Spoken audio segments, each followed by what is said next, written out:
Stanford University.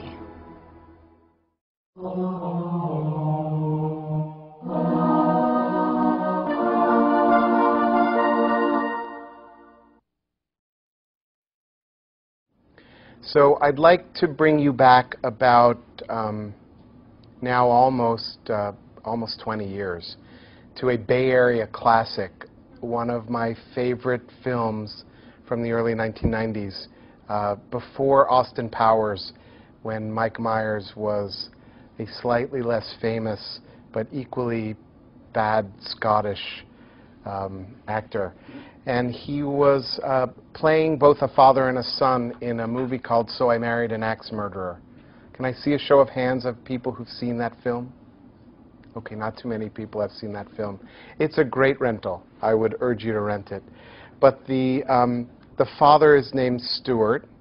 The son is named Charlie. Tony is a friend of Charlie's. And Stuart is Mike Myers in a kilt.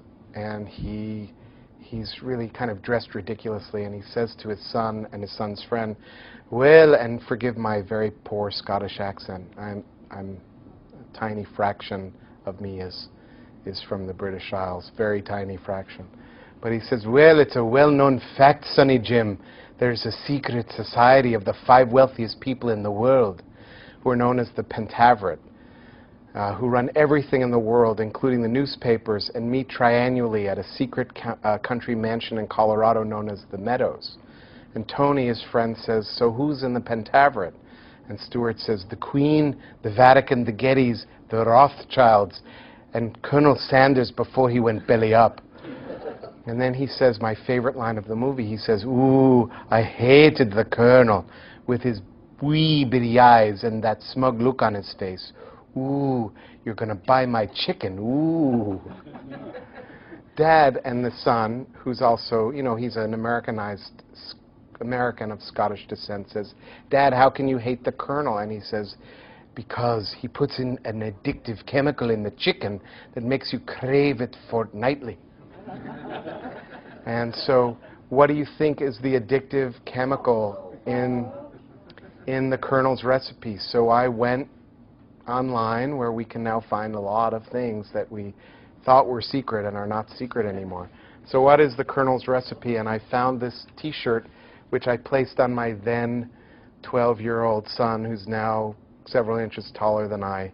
And you see the writing on that shirt, which says, assault with a deadly weapon. And you see, this is the Colonel's famous recipe: a little bit of flour, salt, thyme, basil, oregano, more salt, tablespoon of celery salt, a teaspoon of garlic salt, 3 tablespoons of monosodium glutamate.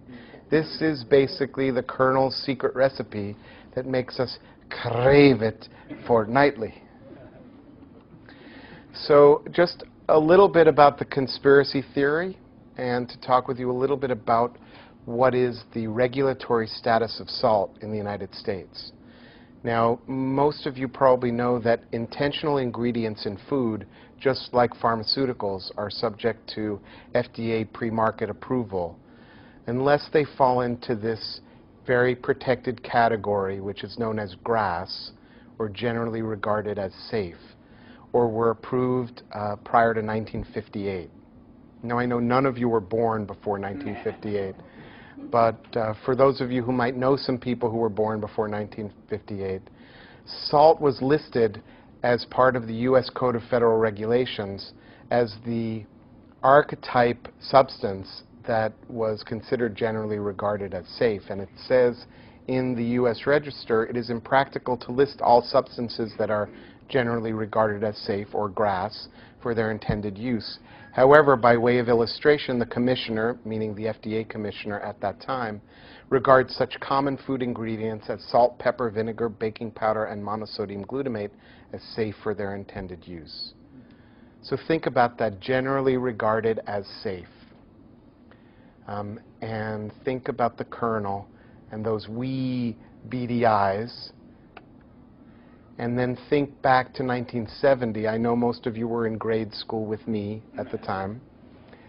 President Nixon, who now I think would be considered probably the most liberal of all ever living 20th century Republicans, convened the Federation of American Societies for Experimental Biology's Scientific Committee on Grass Substances. Basically, he commissioned a group of people to regulate the food industry. Can you imagine a Republican president doing that? Well, he did, and the motivation was cyclamate.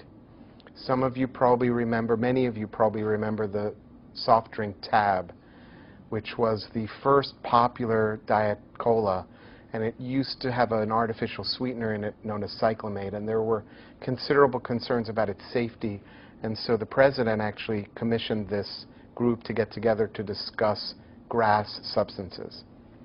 And this, in 1970 now, the conclusion was that the evidence on sodium chloride is insufficient to determine, and look about these words, think about these words for a moment.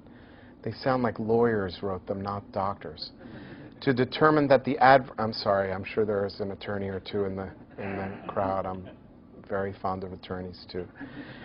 That the adverse effects reported are not deleterious to the health of a significant proportion of the public when it is used at levels that are now current and in the matter now practiced. Now, can anybody guesstimate for me what it means to say a significant proportion of the public at levels that are now current and in the matter now practiced? Now,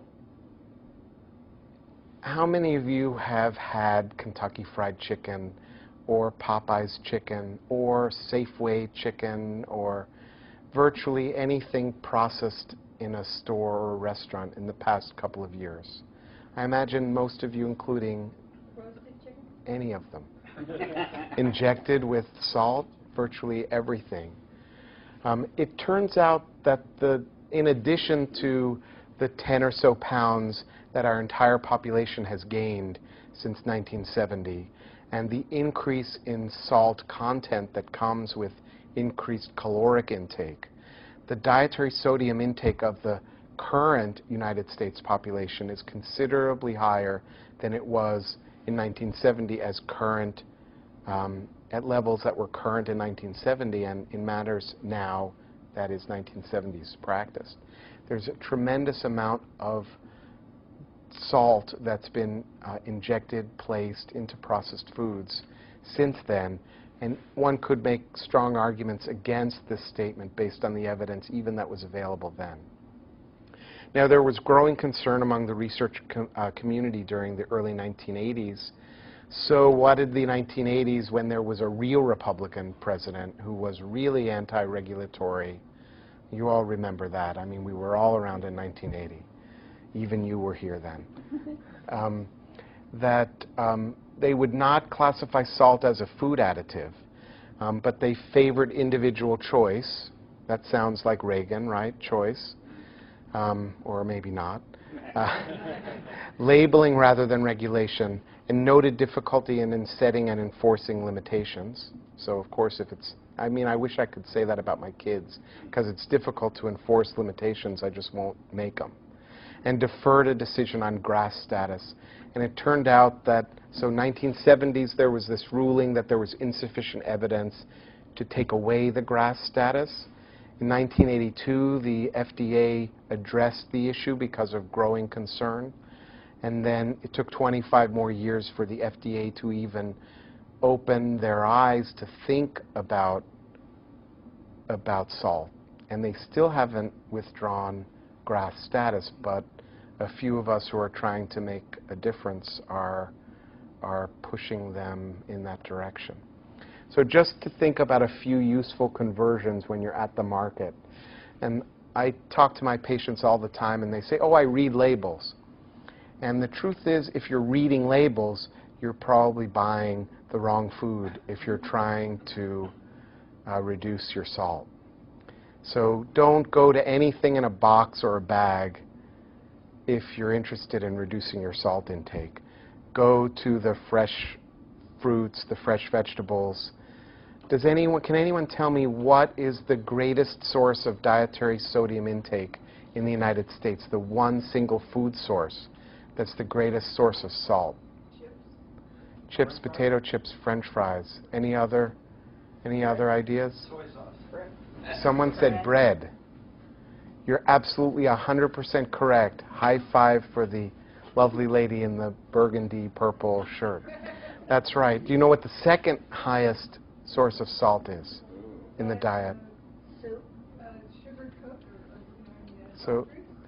So soft drinks. It's interesting that you would say that because salt and sugar do go together, and it's not coincidental that the same companies that market soft drinks also market salty drinks, because they make each other more, they crave each other.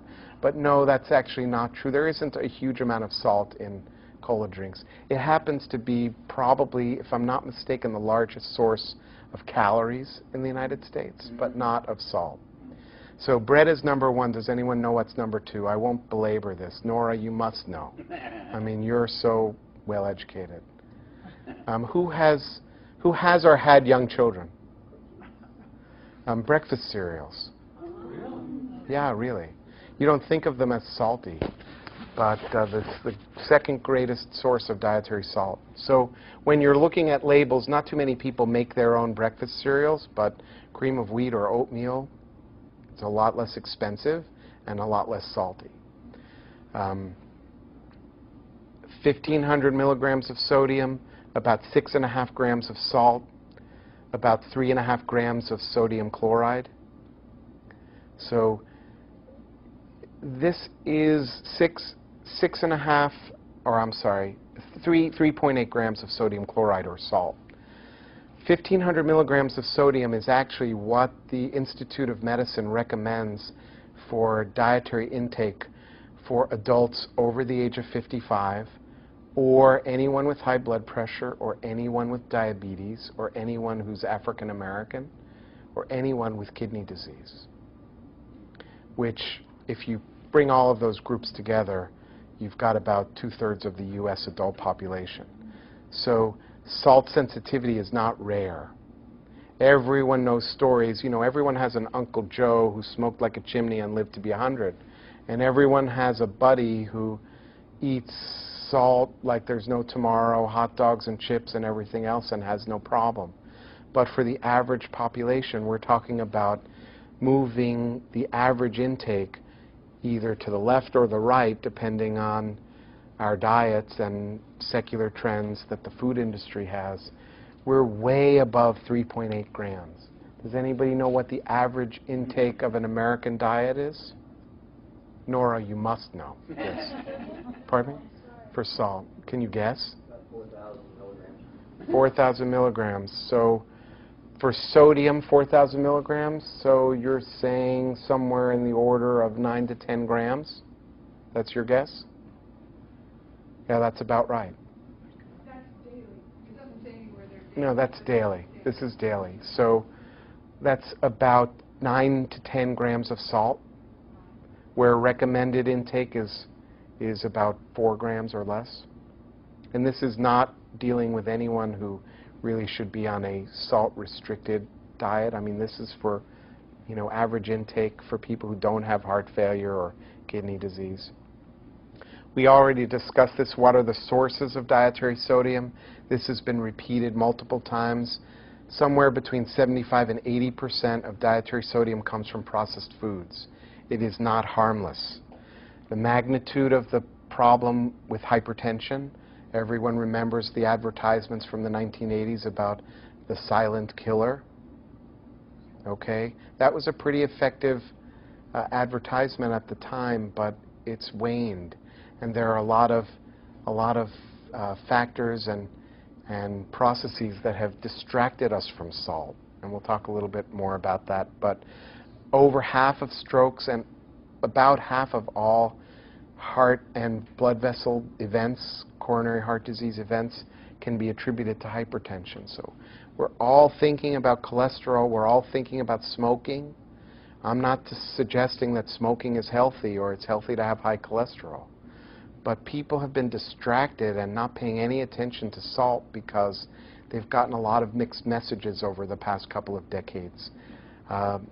The estimated risk of developing hypertension in developed countries like ours, where we're assaulted since childhood, is up over 90%. And if you look at other countries throughout the world where the dietary salt intake is not so high, there isn't this natural increase in blood pressure with age. I've seen patients who say, yeah, my doctor told me 100 plus my age is an okay blood pressure. So I see a 70-year-old person who says, 100 plus my age, 170, that's acceptable. Well, there's a lot of evidence suggesting that that's a not ideal blood pressure for a 70-year-old person by any means. If you look at the U.S. population, this is some data from the National Health and Nutrition Examination Survey, a general survey that captured a lot of people in the U.S., a representative sample of the U.S. Only about 40% of adults have normal blood pressure as defined by blood pressures less than 120/80. And when we look at about a quarter with hypertension and about a third with so-called pre-hypertension or mild hypertension, we're talking about a national public health problem, a major national public health problem.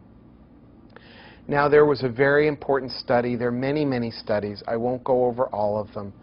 One very important dietary modification that can give you a general sense of how powerful the effect of sodium reduction can be is something called the DASH sodium study. And if you're interested in eating a healthy diet that can help reduce your risk of hypertension and vascular disease, you can Google DASH. It's Dietary Approaches to Stop Hypertension. A DASH diet is a healthful diet with whole grains, fruits, vegetables, low-fat dairy products, modest amounts of chicken and fish, very small amounts of red meat, nuts and other things, other sources of protein. And a study using two different diets, a typical American diet and a more healthful DASH diet, and 3 different levels of salt intake were compared. And I'm going to remind you what these sodium intakes were. So we're looking at 3,200, 2,400, and 1,500.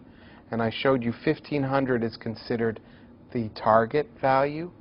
So we had kind of target, low American, and medium American. And there were no people in this study who had a typical American diet.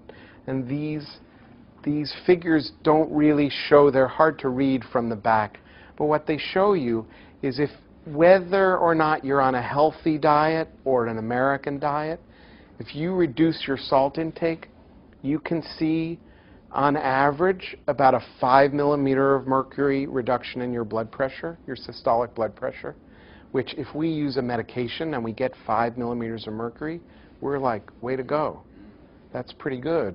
In our clinic, when we see someone with a 140 and we get them down to 130 or 132, we're very happy with one medication. So a diet that reduces the salt intake is as potent at lowering blood pressure as many, if not most, of the medications that we use. And those changes are even more pronounced in certain groups: blacks with hypertension, other patients with hypertension, older patients in particular. So now, we recently had a paper published where we took these data, and again, this is just really for demonstrative purposes. We took data from a simulation model where we incorporated anticipated changes in blood pressure that might be expected if we lowered the American diet, not from 10 grams to 4 grams, but just by, say, 10 grams to 9 grams, or 10 grams to 7 grams. And what this slide shows for non-black men, non-black women, black men and black women, mortality, stroke, heart attacks, we're seeing 20% anticipated reductions just by those small incremental changes in blood pressure. And these are hard to read, but this gives you an idea of the public health impact of dietary salt intake. We would save about 28,000 deaths in the United States per year if we could reduce the dietary salt intake by 1 gram.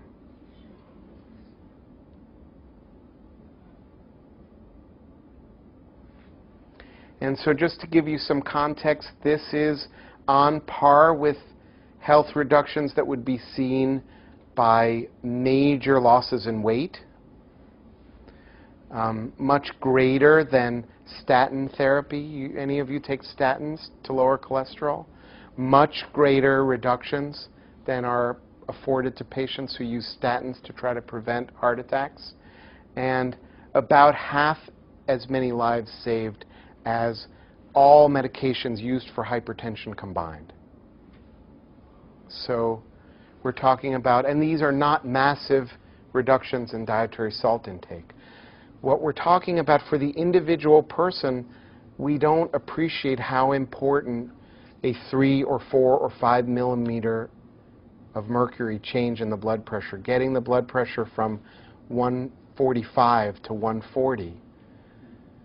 To, you know, for one person, you know, we don't have a crystal ball. We don't have a document that tells us that we're going to live until we're 87 years old, and then we're going to have a stroke, and then we're going to die.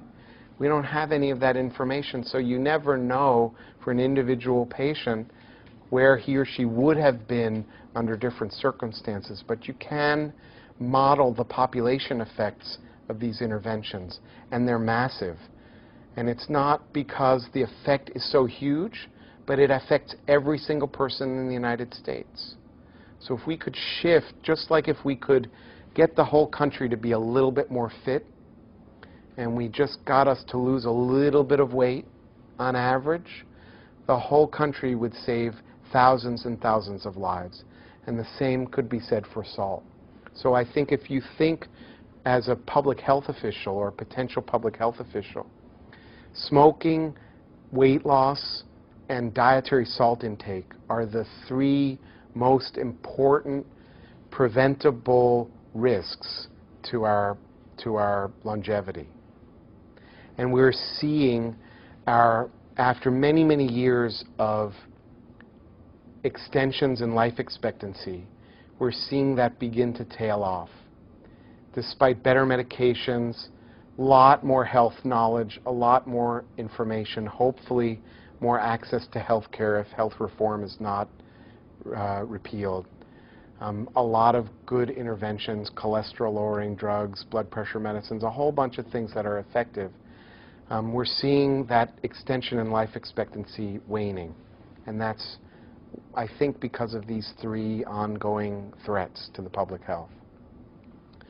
So in summary, the majority of the dietary sodium in the U.S. comes from processed foods. Dietary sodium has increased substantially from 1982, and even more substantially from 1970 when it was practiced currently. Lowering sodium intake would save tens of thousands of lives annually. I would argue, and I invite you to, if you're friends with your congressperson or your state representative, California is a, in front of the pace kind of state. Talk to your state senator. Bloomberg has done this in New York. He's instituted recommendations. They've all been non-mandatory recommendations. But a lot of the restaurants in New York have made concerted efforts to reduce salt intake. And frankly, New York is outpacing California in innovation with respect to dietary salt. Salt is no longer grass. It is not generally regarded as safe. We are assaulted every day.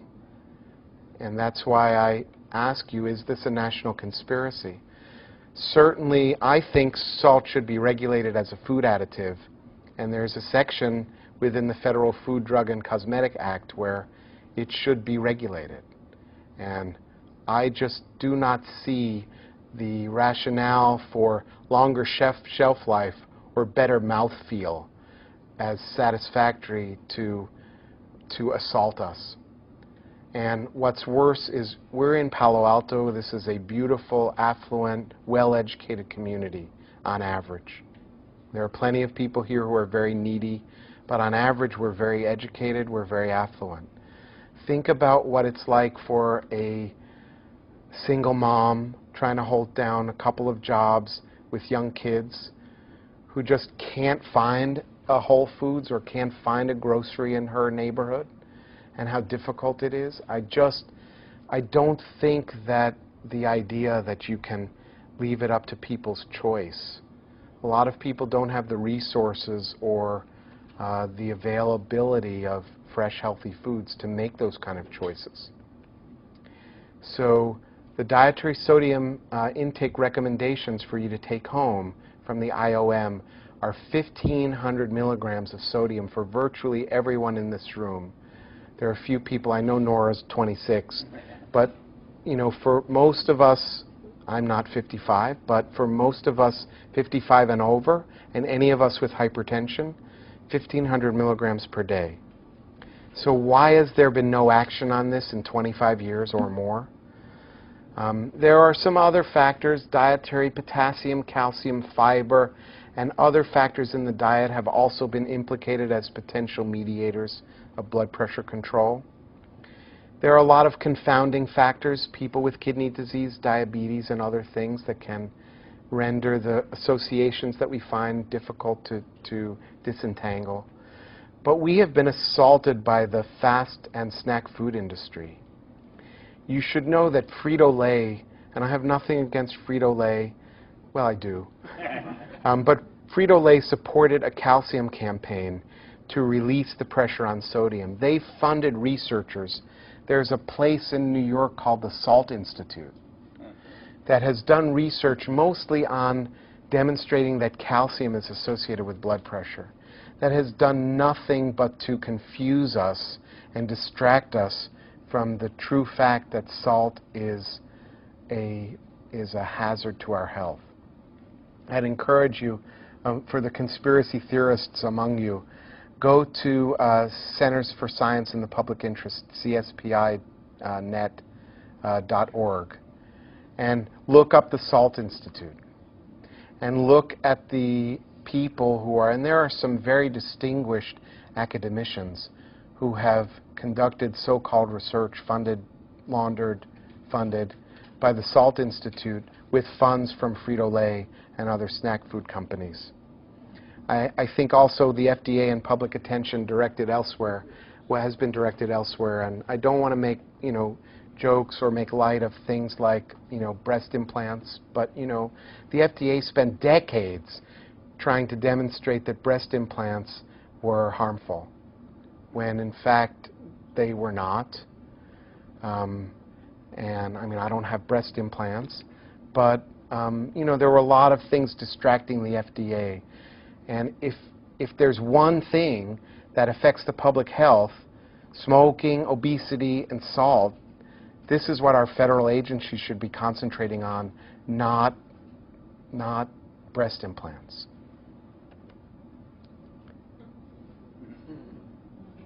So, you know, they've softened up the kernel. They don't call it Kentucky anymore. They call it KFC. Yeah. There are a lot of marketing ploys now, but there's a national conspiracy. Hopefully I've educated you a little bit. Those of us who practice internal medicine, cardiology, nephrology, I'm a nephrologist, a kidney specialist, we deal with high blood pressure every single day in our clinic. And every single patient that I look at in front of me, much as I try to use evidence, I'm sure you've heard the term evidence-based medicine. We try to use evidence on which to make our decisions and guide our practice. Something called SPRINT, the Systolic Blood Pressure Intervention Trial, Goals, Rationale, and Design. I can tell you that I have no idea where the blood pressure target should be. I can tell you if the blood pressure's here, if it's 180, it needs to be lower. But does it need to be here, or does it need to be here? And just because people who are walking around who do not have high blood pressure are doing better when they're down here than here, doesn't mean that treating high blood pressure from here to here is better than treating high blood pressure from here to here. And we don't know the answer to that. So we are trying to determine whether a treatment strategy aimed at reducing systolic blood pressure to a lower goal, that is 120, compared to a more modest goal of 140, for which there is evidence of benefit.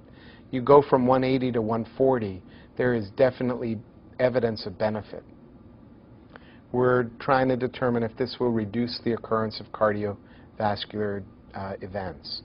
And we're also very interested, particularly in elderly persons, to see whether more intensive control of blood pressure would improve health, improve cognition, prevent deterioration of memory and mental capacity, as well as preserve kidney function, which is another issue and another topic we can talk about another time, because kidney disease is really important. Now, why is the National Institutes of Health conducting SPRINT, and why are we so enthused about this? Well, I think I've hinted at you that high blood pressure is one of the most common conditions among middle-aged and older adults, and is the leading risk factor for stroke, heart attack, chronic kidney disease, and several other conditions. Previous trials have demonstrated the effectiveness of treating systolic blood pressure to 140 millimeters of mercury. Observational studies, meaning not trials, not experiments, not tests, but just observing people, have suggested that there may be benefits to lowering blood pressure, but we don't really know that because we've never tested whether lowering the blood pressure with medications to those levels will save lives. So there are about 1 billion people in the world with hypertension now. Over 1/3 of a billion in developed countries, about 72 million in the US. Remember, I told you about 25% of the US population, and that's not considering the 33% or so with pre-hypertension, with mild hypertension. And if you look, and this is a busy slide, but you can see that this is particularly common in Black or African American men or women. You can see that the prevalence rates, or the fraction of the population affected by hypertension, and these are looking at time trends in red, blue, and white. You can see over time there's been a general trend, particularly in Blacks, toward higher prevalence of hypertension. It's about 40% in Blacks and about 30% in non-Blacks. Not surprising, kidney disease and stroke is a much bigger problem for Blacks, elderly, people with diabetes. You can see that as we age, and again, this is not a natural phenomenon. This is not something that just naturally happens. This is part of the assault of developed countries in the 21st century. It's expected that people over the age of 75 will be hypertensive. I don't think that it has to be that way, but I'm not sure that our diet, environment, stress, other things have not programmed us in such a way that you can see this very striking increase in the prevalence of hypertension among older folks.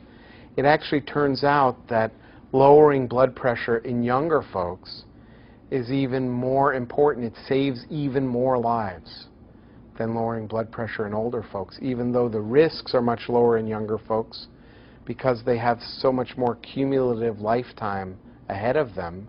It matters even more for younger people. So when you see your kids and grandkids eating that crap, you got to tell them to stop. So there have been some other studies that have demonstrated that lowering blood pressure to 140 does make a difference. And we've been able to lower the incidence of stroke in particular.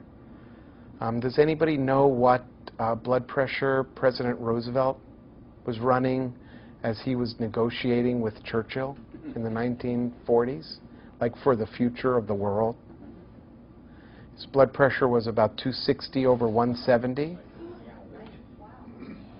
It's a wonder his head didn't explode. That guy must have had a very powerful brain, because that kind of blood pressure would stun a lot of people, much like a concussion would. So, there have been a lot of improvements just by recognition that hypertension is a risk and treating some of these people with exceptionally high blood pressure values. We've reduced the rates of myocardial infarction or heart attack by about 1/4 and heart failure by about 1/2. So heart failure is the most common reason for persons over the age of 65 to be hospitalized in the United States. And hypertension is the leading contributing cause for hypertension. Now, at a JCC, I can't help but say that Chinese food on Sunday nights is also a common cause of hypertension and heart failure. So the benefits do relate to the extent of blood pressure lowering, but also in the context of the SALT discussion we had earlier, multiple medications are usually needed. So you can see here that the risks in these trials can be reduced by a lot, even if the reduction in blood pressure seems quite small. So what we see here are about 20–25% reductions with 5, 6, 7, 8 millimeter of mercury average reductions in systolic blood pressure. So anything that we do, whether it's better sleep hygiene, a little bit of exercise, a little bit of weight loss, a 1 gram reduction in your dietary salt intake, adherence to your medications, actually taking them every day instead of skipping them when you feel like it, they all make a major difference.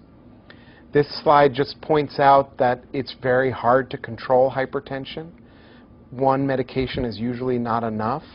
And if you look, these are 8 or 9 trials with the abbreviations on the left and the achieved blood pressure target in the treatment group. And you can see even to get to a 130 to 140 goal, generally the patients needed 2 to 3 blood pressure medicines to get there.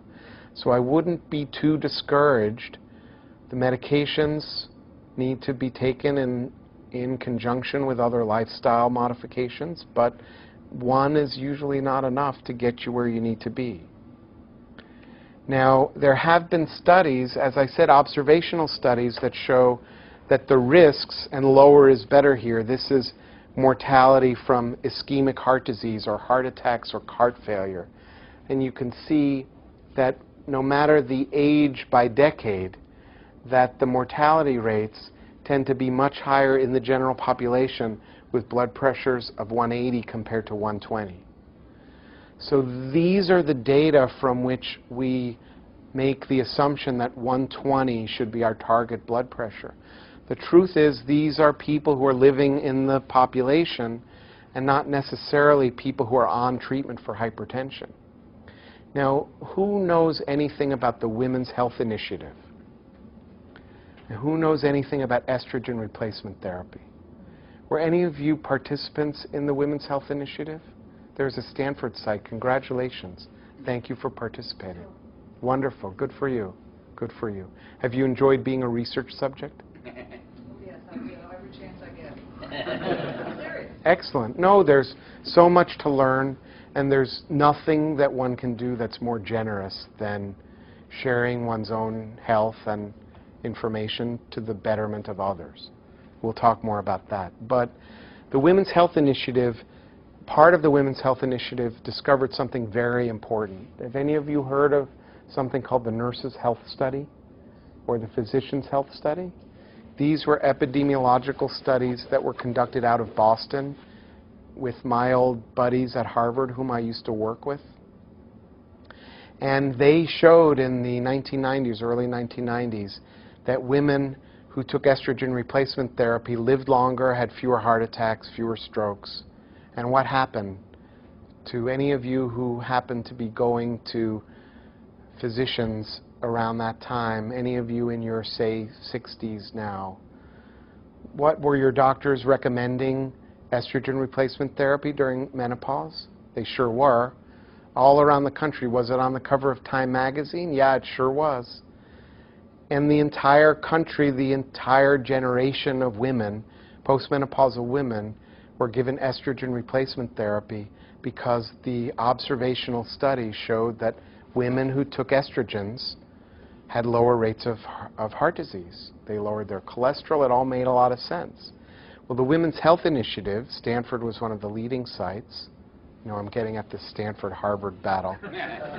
But Stanford was one of the leading sites, and the Women's Health Initiative, as part of an array of studies, did a randomized clinical trial where they actually compared treatment with estrogens compared to treatment with placebo. And does anybody know what that showed? Do you know what that showed? Well, it showed that the reverse is true. Exactly.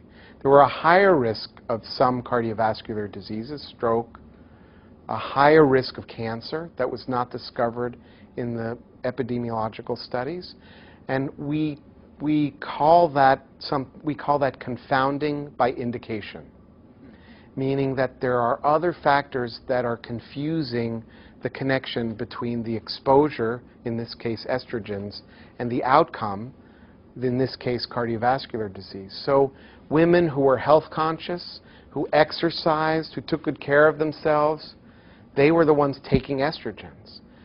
It wasn't an experiment, though, and it wasn't proof. So they were part of a healthier lifestyle, and maybe the healthier lifestyle led to lower cardiovascular disease. They exercised more. They ate better. They had lower body weights. That's confounding, confusing. The randomized clinical trial helped to educate us. We know that lower blood pressure is associated with lower rates of cardiovascular disease. What we don't know is whether the treatment of hypertension to lower targets is better or worse. A study was conducted in people with type 2 diabetes to answer that question, and it wasn't a huge study, but it suggested that it wasn't better, and it might be a little worse in some instances. In some instances a little better, in some instances a little worse, overall about the same. The lower blood pressure? That's right. No difference. Now there's an immense association between blood pressure and stroke. I think we've discussed that. So this trial which we're doing, we're going to try to answer this question, just like the Women's Health Initiative did with estrogens, about the treatment of hypertension in people who have hypertension by randomizing them to a group treated to a target of 140 compared to a target of 120. So we won't have confounding by those other factors. We'll actually know the answer. We will also know whether lowering blood pressure improves or impairs cognitive function, which after life or death is probably the thing that most older people are most concerned about and most anxious to maintain. There will be two arms, many centers. We're one of the leading centers here at Stanford. 9,250 adults with systolic blood pressure at least 130. And we're looking at all cardiovascular events and also looking at kidney function and cognitive function and health-related quality of life and other issues. We're going to be recruiting over 3,000 seniors, persons over the age of 75 around the country, somewhere on the order of about 200 people at Stanford. Over the next 18 months, we've been recruiting for about 3 to 4 months. Over the next 20 months or so, we'll be recruiting persons, and they'll be followed with us for about 5 years. And we see them on a regular basis and work with their doctors to help control their blood pressure. So I mentioned this one because I want to dispel the myth that we know all the answers about hypertension. We don't. There's a lot of controversy out there. Part of the controversy is salt-related. We discussed that earlier.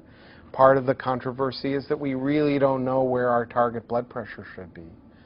I also want to take the opportunity to invite you, if you wish, to learn more about this study and potentially participate with us, because as, and forgive me, what's your first name? Karen. Karen, as Karen has shared with us, there are a lot of benefits that can accrue to people who participate in trials and other studies. It's not necessarily health benefits, but it's knowledge benefits. It's benefits in knowing that you're contributing to the health of the next generation of people with this very common health condition. So If you've had a stroke or you have diabetes, you're not eligible for participation, but if you have high blood pressure and you do not have either stroke or diabetes, chances are you will be eligible.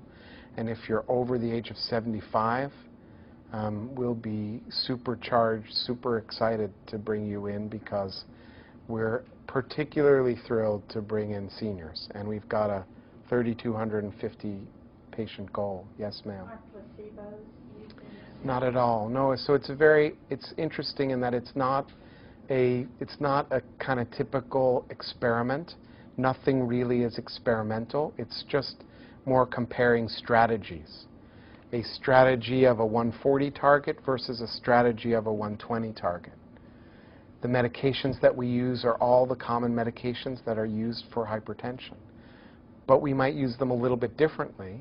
So if someone has a blood pressure of 150 and he or she gets assigned to the 140 group, we'll probably go light on 1 or 2 medications and bring the blood pressure from 150 to 140.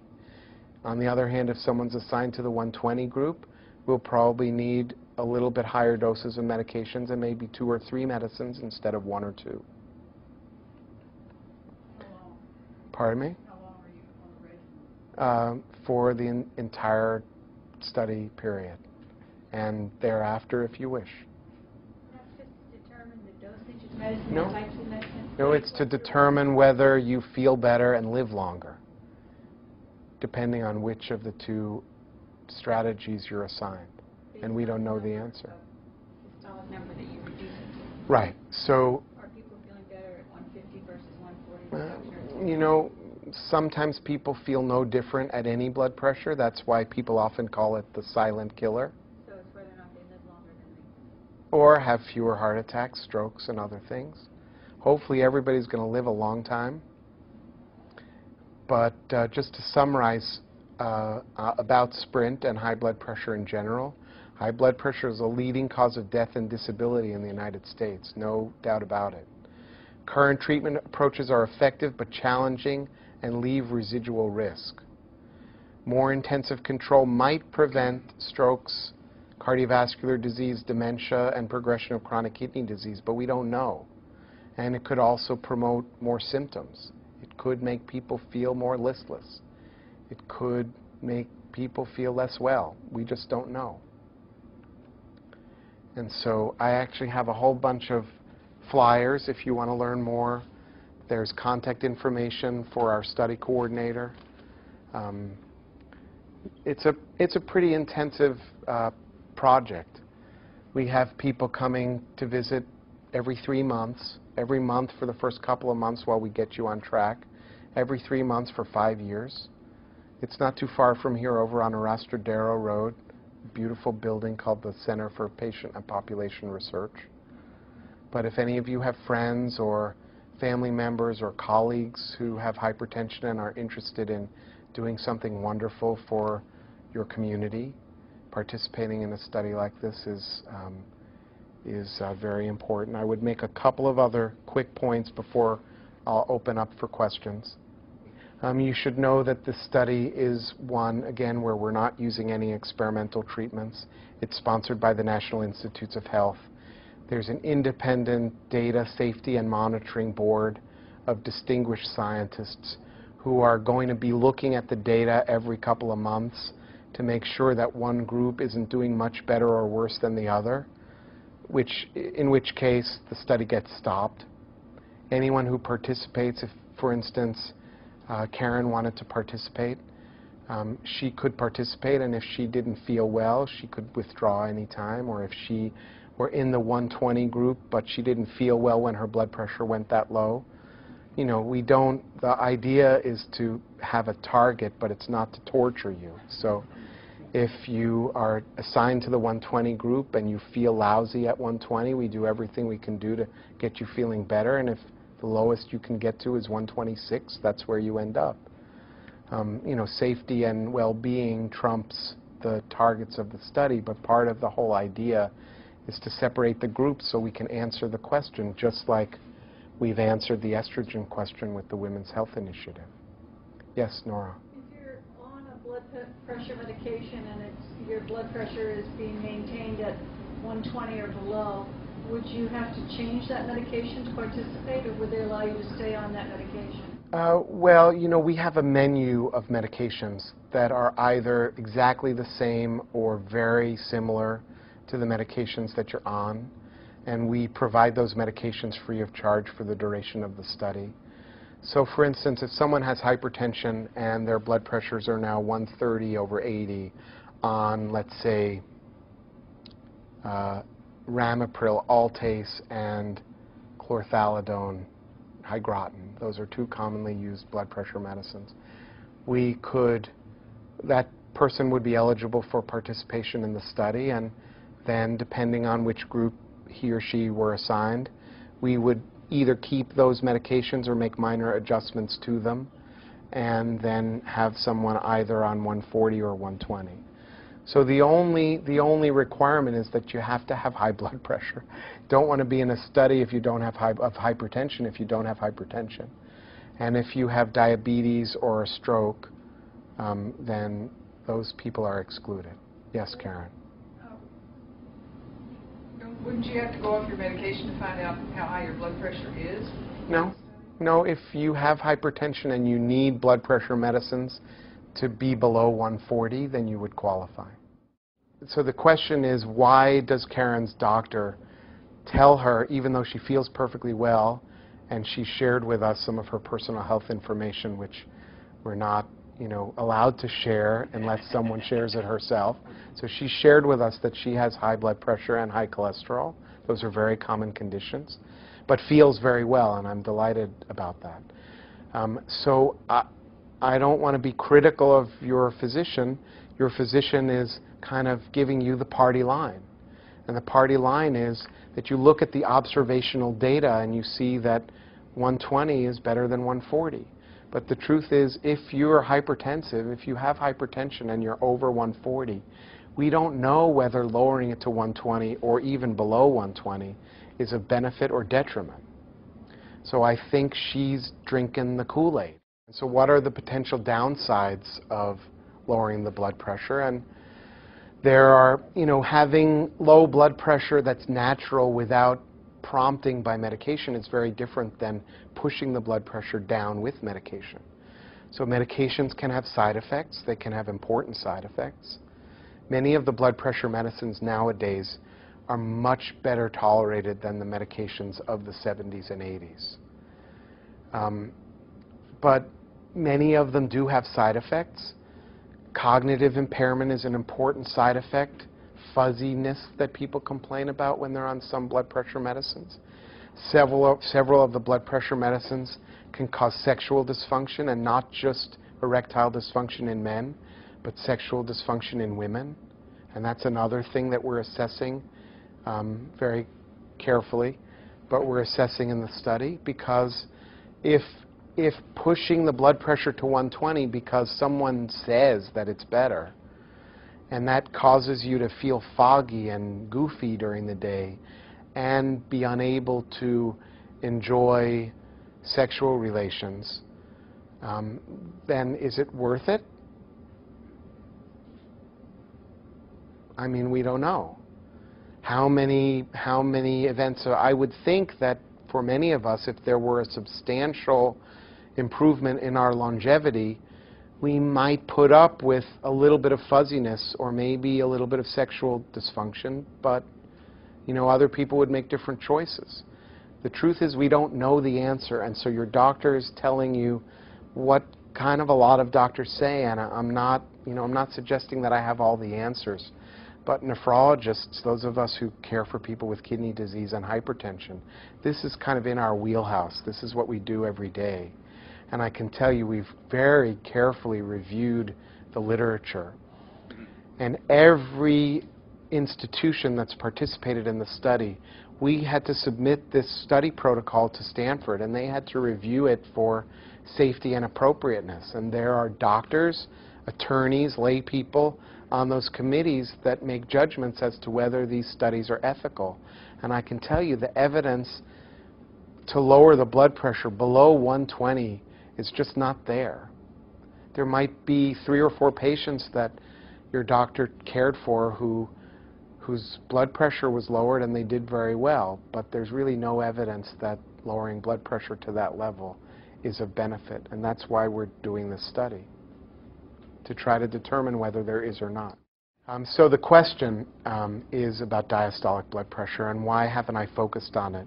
Now, I mentioned to you that Roosevelt had a diastolic blood pressure of 170. That's super high. And not too many people nowadays go undetected with blood pressures that high. There's enough health screening, and even people without insurance are often somehow screened somewhere, somehow. There are still people who have blood pressures that high, but not as often as there used to be. How about below 60? Yeah, so we're going to talk about this. So the problem with diastolic blood pressure is that the observational data are very confusing, and the actual physiology is very confusing. So when the diastolic blood pressure is very high, like 120 or above, like Roosevelt had, that's very dangerous and very high risk for heart failure and stroke. But likewise, and particularly among the elderly, when the diastolic blood pressure drops, it's a reflection of vascular stiffness. So the blood vessels, and I don't want to get too, first of all, I'm not an engineer or a physiologist, but the blood vessels are supposed to be pliable and soft. And so when the heart pumps, the blood vessel takes that blood and expand and contract, and expand and contract. And the blood vessels should be nice and pliable and movable and soft. Blood vessels are supposed to be soft. Bone is supposed to be hard, right? So what happens in a number of settings, kidney disease, diabetes in particular, but even just regular aging, is that the blood vessels tend to get stiffer, the bones get softer, the blood vessels get stiffer. That process is accelerated in people with kidney disease, hypertension, and diabetes. But even for healthy elderly people, the diastolic blood pressure begins to drop. So it's very hard to determine whether a diastolic blood pressure of 70 or 75 is actually an improvement or a detriment to patients, because as people age and their blood vessels become more stiff, the diastolic blood pressure drops. And there have been a number of studies that show that the distance between the systolic and diastolic blood pressure, called the pulse pressure, is an even more powerful predictor of cardiovascular events than either the diastolic blood pressure or the systolic blood pressure. So what used to be called isolated systolic hypertension of the elderly, ISHE, a person with 180 over 50, people didn't really know what to do with that for many years. Now we know that that's a sign of poor vascular health. And so that's another good reason for us to really try to understand what are the actual benefits or detriments of treating the systolic blood pressure. Because if we lower the systolic blood pressure, which we believe may lower the risk of stroke and heart failure, based on the observational data and some of the clinical trials that have brought us from 180 to 140 and seen significant benefit.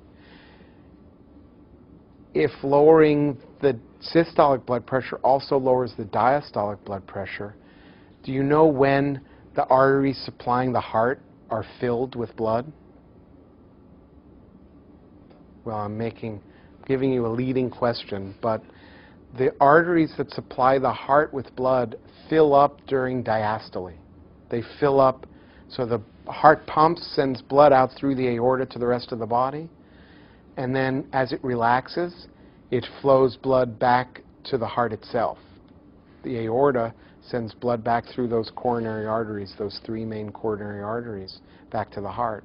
And if the blood pressure during diastole is too low, there could be impaired flow through those coronary arteries to the heart. And what if, for instance, there's plaque, or a stent, or a blockage of some type, and there's insufficient flow? So we really don't know what to do with diastolic blood pressure. We know that when the diastolic blood pressure is very low or very high, there's an increased risk, and somewhere in the middle is best. But we don't really know a lot after that. And certainly trying to push the diastolic blood pressure below 60, 50, 40, we have no evidence to support that strategy, and there's a lot of potential risk associated with that. Good question. Jerry had an excellent question, so I'll answer this question specifically about the study and then just more generally about hypertension management in your lives. So yes, definitely is the answer. Whenever people have other health conditions, we have to consider other medications. There can be what are known as drug-drug interactions. Certain medications will interact with certain other blood pressure medicines. So diuretics are very commonly used for hypertension treatment, and one class of diuretics has an absolutely opposite effect on calcium and bone metabolism as another class of diuretics. So whether a person has osteoporosis or heart failure or other diseases, then definitely. So for SPRINT, we're very comprehensive with respect to evaluating the health history of the patient. I'm one of 4 or 5 doctors involved, but I'm the principal investigator. I'm the lead physician with the study here at Stanford, and one of a handful of nephrologists who are leading the study. That we're looking very carefully at the other health conditions of patients and using those conditions and the flexibility of the study to guide therapy. So for instance, there isn't a fixed medication that you have to go on. As I said, it's a target, either 120 or 140. And if you have an enlarged prostate and difficulty urinating, we might choose a blood pressure medicine that helps men ease urination. If someone has heart failure, we might use a medication that's also beneficial for heart failure and hypertension. If someone has osteoporosis, we might use a medication that can help reduce the risk of fractures as well as lowering blood pressure. So definitely we do take consideration. And outside of the study, in your own experience and that of your family members and friends, one of the most important things to do is to think about all of the medications that you're on. It's a bit of a cocktail, or a witch's brew is probably a more apt description. And one of the things that the Medicare has recommended for all physicians at all ambulatory visits is to do what's known as medication adjudication. So some people do that more religiously than others, and some people do that more formally than others. I know at Stanford, when my patients come in, usually the medical assistant reviews their medication list, and like it or not, I sit at the computer and I'm often editing and adding and subtracting medications as I learn what other medications the patients have been on. So we keep a living document of the medications that you're on, and I'd encourage you all to do that. It will help facilitate your care at a number of your doctors, and we certainly do that with the study. So let me kind of try to paraphrase that. So I would say, again, specifically related to the study and then more generally related to practice, what blood pressures do we use to assess the control of hypertension? And you mentioned that you have an Omron device at home. Omron, and I have no connection with the company. It's a company that makes home blood pressure monitors. I actually have one at home. It's a very good device. You can purchase it at Costco for about $45. And I think if you have hypertension, it's well worth buying one. And they're quite good. And when I've tried to calibrate them against the manual sphygmomanometers in my office, they almost always work very well. So for the study, we're bound by the visit blood pressures. But the visit blood pressures are formally done after 5 minutes of resting, sitting comfortably without any noise in a very quiet room in a lovely place, and they're averaged three measures that are averaged, and our decisions are based on the average of those 3 measures. In practice, I think it's very informative for you to bring in your home blood pressures. And even in the study, I'm utilizing information that people bring with me at home. Sometimes, you know, even if they're sitting and relaxing for a few minutes, if they had a ride on the freeway and they got a little bit out of sorts, or they thought that they were late. Now we're, you know, I mean, doctors were always late, so, you know, we understand if people are a little bit late. So we do take into account when we're making subtle changes. If your blood pressures on the Omron are 130/70 consistently, and you're in the 120 group, and we measure you and you're 160/90, we're probably not going to hit you over the head with a big dose of new medication to try to lower your blood pressure further. So I think it's useful to measure your blood pressures at home. The Omron device is a really good one. And bring that information into your doctor's office. If Nora will allow, I'll be happy to take another couple of questions. And anyone who wants, you can pass these out. You're, of course, not obligated to participate yourself, but I would be thrilled if you would be what we call Sprint ambassadors. So you're certainly welcome to contact Jennifer or me. She's our study coordinator. If you want to participate, if you're over 55. There are a few of you younger than 55 in the group, I think. But if you're over 55, you can participate, and you can certainly learn more. And don't throw this out. Share it with your friends and let us know, because this is a very exciting study, and we want Stanford to lead the way. So how do you pick a good hypertension specialist? So generally speaking, since hypertension is so common, a specialist in internal medicine or nephrology or cardiology is going to have a lot of experience managing hypertension. There are certain people who, there's a society called the American Society of Hypertension. There's a special certification examination for hypertension specialists. I've actually never taken that exam. I would pass it, I think. But I've never taken it just because it always comes around at a time that I'm busy and it's a big exam, but whatever. I think, generally speaking, if a person who's a specialist in internal medicine is a good choice for, you know, the witch's brew. And if the blood pressure is difficult to control, that's often when we get called. So for routine management of hypertension, usually it's your primary care physician. And we've been getting a lot of referrals to the study from internists at Stanford and elsewhere who have heard about the study and are not convinced that blood pressures of 110 are the absolute, mecca. So they're trying to learn with us. If your blood pressure is very difficult to control, a nephrologist would be a good bet. We have about half a dozen spectacular faculty, most of whom I've recruited, who are great. Well, so we're looking at events over time. So how many people over time develop things like heart failure requiring hospitalization, or heart attacks or strokes? Hopefully very few under my nose, but some at some point will develop some complication over 5 years. And then a number of questionnaires which are fun and informative, I think, for you. So health-related quality of life questionnaires that ask you about your health and well-being. Cognitive testing, since that's an important component of the study.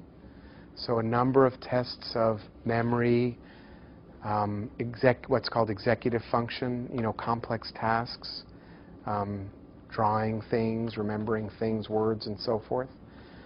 Sexual function, sleep function, other things. So we're looking at all of those things. It's not burdensome. The initial visit takes about an hour and a half, and subsequent visits take about 15 minutes. But you'll get sick of us after a couple of years. So the question is, green tea and might lower blood pressure, and are there other foods or drinks that lower blood pressure? And then, I'm sorry, what's your name? Yvonne. Yvonne chimed in that watermelon and cucumbers. I tried it and it works because they're cooling foods. Okay, interesting. What I can tell you that green tea has a lot more caffeine than people think. Caffeine is an appetite suppressant. Eating less can lower your body weight, and that can lower your blood pressure. But of any specific blood pressure lowering effect of green tea, I'm not aware. I've not heard. Now, chocolate just makes you happy, so your blood pressure lowers when you're happy. I've not heard about watermelon and cucumbers. Yes, I tried it. But watermelon, well, see, so you have an N of 1 trial. We need an N of 9,250. But one of the important things about watermelon and cucumber are that they have no salt, and green tea has no salt. So I can tell you, relative to Cheetos and Fritos and Doritos, watermelon and cucumber are relative blood pressure lowering foods. I don't know of any actual formal studies which have shown that those foods lower blood pressure. But again, I think when you're thinking about diet, the key to dietary modification of blood pressure is the DASH diet and a low sodium diet. Now, sniffing peppermint tea makes people want to pee. That's unquestionable. That's what we used to do when I was a medical student and someone had just had surgery. We used to put peppermint oil in the room so that they would pee. But if you're interested in dietary approaches to lower your blood pressure, a diet rich in fruits and vegetables, which are rich in potassium and calcium. Potassium and calcium do lower blood pressure a little bit. They're not nearly as potent as salt, but they do affect blood pressure.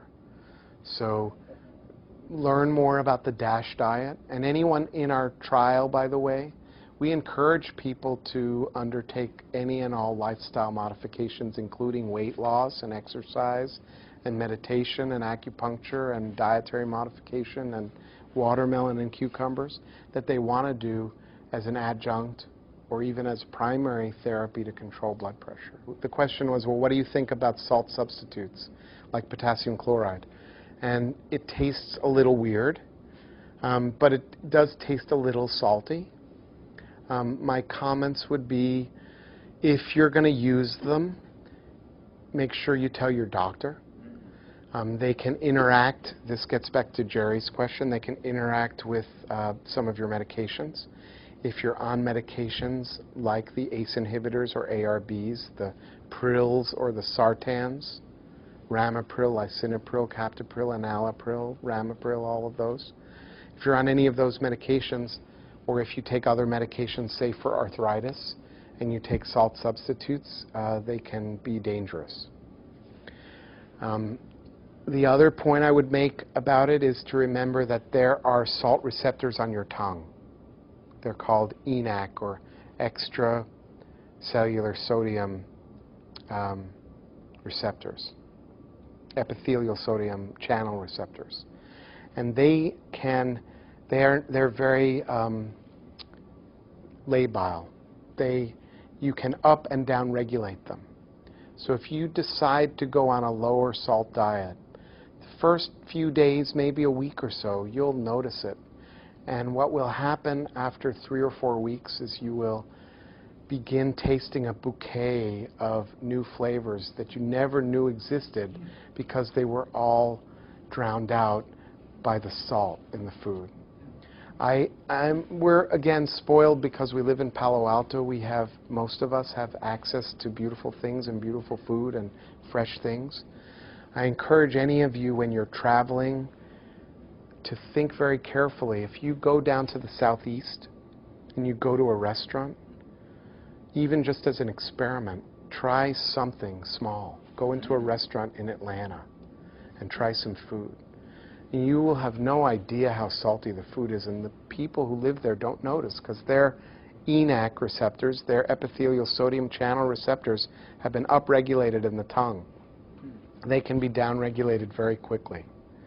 And what do these restaurants do to, again, to get back to the conspiracy theory, what do these restaurants do to cover over crappy, sour, old, icky, miserable, lousy, cheap food? They, well, they fry it and they salt it. And they sugar it a little bit too. Yeah, all those things. And we don't notice it, and we get accommodated to it. So I would say, yeah, if you really like salt, you can try a salt substitute. Just tell your doctor and be sure it isn't interfering, because it is potassium chloride. And if you're on a medication that impairs your kidney's capacity to excrete potassium, or if you have diabetes, which can often result in high potassium in the blood, you want to be very cautious about taking salt substitutes. And I would say, you really don't need it. Just, go off salt for a little while. Like they say, I've never been a smoker, so I'm very sympathetic to people who've smoked. My sister smoked for 25 years, and it kills me every time I see her. But, after a couple of weeks, there's still a psychological dependence, but the physical dependence wanes. After a couple of weeks, you've downregulated your ENaC receptors, and you won't be able to eat the food that you used to eat. You should have seen me. You would have laughed. I had a conniption fit in our hospital cafeteria the other day. I was so hungry. And I was in clinic from like 1 to 5, and I went to the cafeteria to get something to eat. And I hadn't eaten lunch. And I wanted to eat something, and I have a 45-minute drive home. So I went and I got some soup, and it was so salty. And I told them, this is a hospital cafeteria, and I was ranting and raving. People were giving me a hard time because the soup in the hospital cafeteria, relatives of people who are sick, some of them are older, they can't drive out and go anywhere. And they were feeding this stuff. So, anywhere you go, even in a hospital cafeteria, you'll find it. So is there any disadvantage to taking your blood pressure medicines at night? Generally, no. Depending on the medications that you're on, depending on your other health conditions, there may be some advantages to taking certain blood pressure medicines at night if the effects are most potent soon after the medications are given. So there are a number of differences to different blood pressure medicines, and many of them now are formulated in ways that you only need to take them once a day. But even those tend to have a more potent effect in the early hours after taking them than in the later hours. So if they happen to be medications that dilate the blood vessels, that open up the blood vessels, say, in the periphery, in the lungs, in the legs, and the arms, and you take them early in the morning and you get up abruptly and the blood just pools in your legs, you could get lightheaded. So for some medications, depending on you and the medications and your other health conditions, it may be advantageous to take it at night. The other thing about taking medications at night is that you can leave them near your toothbrush and on your night table or something, and you remember to take them. So I really try always, whenever I can. We have a lot of choices now. We didn't, when I was starting practice in the late 80s, early 90s. We have so many choices now. We can almost always treat someone with a once-a-day or at most a twice-a-day medication. So it's very hard for anyone to take any medication more than 2 times a day. And for this program, what is the age limit? 55, and the sky is the limit. One of my 95-year-old patients is going to sign up next week. She's outstanding. Oof. She's going to blow them all away on the cognitive tests. Thank you. This was terrific. Thank you. Well, thank you for coming.